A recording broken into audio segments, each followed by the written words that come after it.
Guys, this is Joey Prisbilla, Doctor of Physical Therapy at Up and Running Physical Therapy here in Fort Collins. I have a movement snack for you today. We're going to look at tight hips and what to do about them. This is just a brief clip to maybe give you something to try if you're one of those people that suffers from tight hips. Now, before we get into an exercise or two, I do want to give you the caveat that we see a lot of patients that have tight hips, and then once I really get them on the table or get them moving, it becomes very evident that they actually have weak, irritable hips, and their goal should be to strengthen and work on control and not so much just stretch, because sometimes that can just manifest as worsening issues. So I like to keep that in mind with my patients and make sure that you're addressing the correct issue.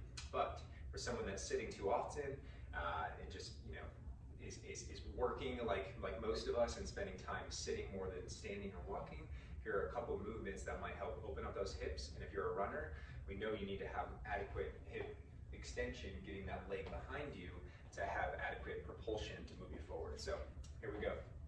First one we're going to do, half kneeling. I'm going to have you really tall in the upper body, okay?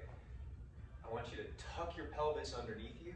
When you do that, make sure that that doesn't cause an arch of your back, or even worse, cause you to round forward. So again, keep that tall posture as you're tucking the pelvis.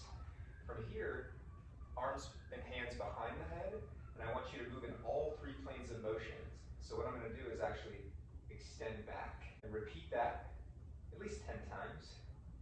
And then we're going to go side to side. I'm going to switch views for you.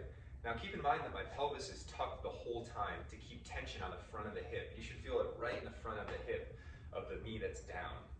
We're going to go side to side. Again, still keeping that tuck of the pelvis during this exercise. And then lastly, we're going to go through rotation. I often integrate three planes of motion into various exercises to maximize what we're getting out of them. One more quick one. I have a relatively small pelvis and I feel like I get a lot of tightness in the areas of the adductor, the inner thigh or groin region. And so one good one that we can work on, I'll swing this around, my knees on the hard floor. Abduct or separate your knees. Keep your back neutral, meaning don't arch down or up too much. And from here, you're going to rock back and stretch.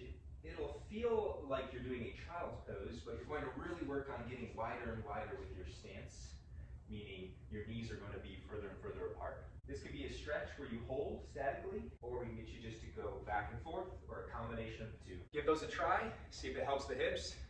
Have a good one.